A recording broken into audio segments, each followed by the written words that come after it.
प्रिय दर्शकों, आपका अपने YouTube चैनल MSGIL इंफोटेनमेंट में स्वागत है। आज हम आपको बीबी दीप कौर जी की जीवनी सुनाएंगे। तुर्की सैनिकों की एक टुकड़ी सक्रिय गश्त पर थी। क्षेत्र के शासकों ने इस टुकड़ी को विशेष रूप से माझा में एकत्रित हुए सिख जत्थे पर नजर रखने के लिए नियुक्त किया था, जो निश्चित रूप से दशमेश पिता श्री गुरु गोबिंद सिंह जी के धर्म युद्ध में भाग लेने के लिए आनंदपुर साहिब की ओर बढ़ेगा।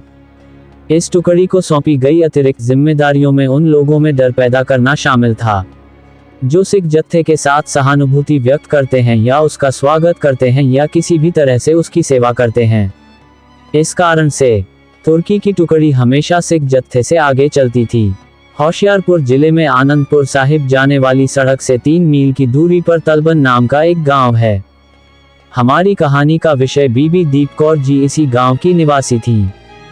इस गांव में केवल एक सिख घर था, बीबी दीप कौर का घर। उनके पति घर पर नहीं थे। वे पहले ही दशमेश पिता के धर्म युद्ध में भाग लेने के लिए निकल चुके थे। जब बीबी को जत्थे के आने की खबर मिली तो वह आत्म सेवा की भावनाओं से भर उठी।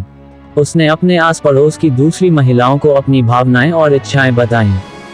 लेकिन तुर्की सैनिकों ने इस गांव के निवासियों को डराकर रख दिया था, इसलिए कोई भी उसके साथ जाने को तैयार नहीं था। दीप कौर ने खुद से कहा, अगर कोई नहीं चाहता तो उन्हें आगे नहीं बढ़ना चाहिए, क्योंकि अगर किसी के दिल में गुरु के लिए थोड़ा भी प्यार है तो कोई पीछे कैसे रह सकता है। प्यार की तलाश और सिख जत्थे की एक झलक पाने के लिए दीप कौर अकेली आगे बढ़ी और संत सिपाहियों के आने का इंतजार करने लगी। अचानक दूर से धूल उड़ी। उसका चेहरा खुशी से चमक उठा। जत्थे के दर्शन की उसकी चाहत और भी प्रबल हो गई। अब वह उठती धूल भरी आंधी की ओर सड़क पर चलने लगी। जल्दी ही उसे एहसास हुआ कि यह संत सिपाहियों का जत्था नहीं था, बल्कि ये दुष्ट तुर्की सैनिकों की टुकड़ी थी। हैरान होकर वह जल्दी से सड़क से हट गई और एक पेड़ के पास बैठकर खुद को छिपाने की कोशिश करने लगी। जैसे ही तुर्की टुकड़ी करीब आई, उसके कमांडर की नजर दीप कौर पर पड़ी। युवा सुंदरी को देखकर वह अपना आपा खो बैठा। उसने आज्ञाकारी ढंग से पूछा, तुम कौन हो? मैं जो भी हूँ, तुम्हें इससे क्या मतलब? उसने निडरता से उत्तर दिया। उसकी चुनौती से कमांडर का आकर्षण और भी बढ़ गया। उसने धीरे से कहा, शहंशाह के आदेश से मुझे इस क्षेत्र में सिखों पर नजर रखने के लिए नियुक्त किया गया है।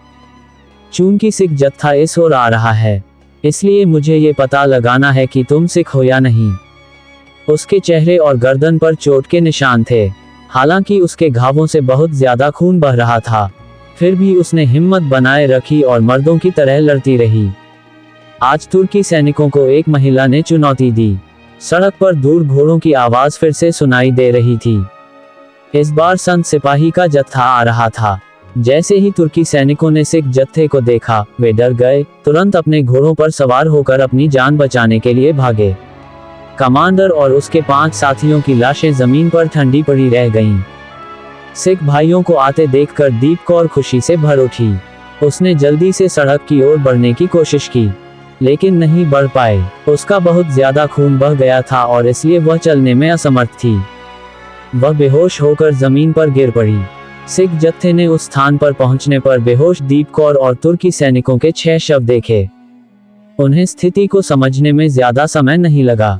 उन्होंने तुरंत ही दशमेश की बेटी के लिए बिस्तर बिछाया, उसके घावों पर पट्टी बांधी और उसे औषधि देकर होश में लाया। फिर उसे साथ लेकर जत्था दशमेश पिता के धर्मयुद्ध में भाग लेने के लिए आनंदपुर साहिब के लिए रवाना हुए। हमारे दशमेश पिता गुरु गोबिंद सिंह जी इस स्थिति से पूरी तरह वाकिफ थे और अपने दरबार के बाहर टहलते हुए इस जत्थे के आने का इंतजार कर रहे थे। उन्हें आते देख वे खुशी खुशी उनका स्वागत करने के लिए आगे बढ़े और पूछा, मेरी बेटी कहाँ है? जत्थे के सदस्य असमंजस में थे। वे इस प्रश्न का अर्थ नहीं समझ पाए, क्योंकि जत्थे में बहुत सी सिख महिलाएं भी थीं।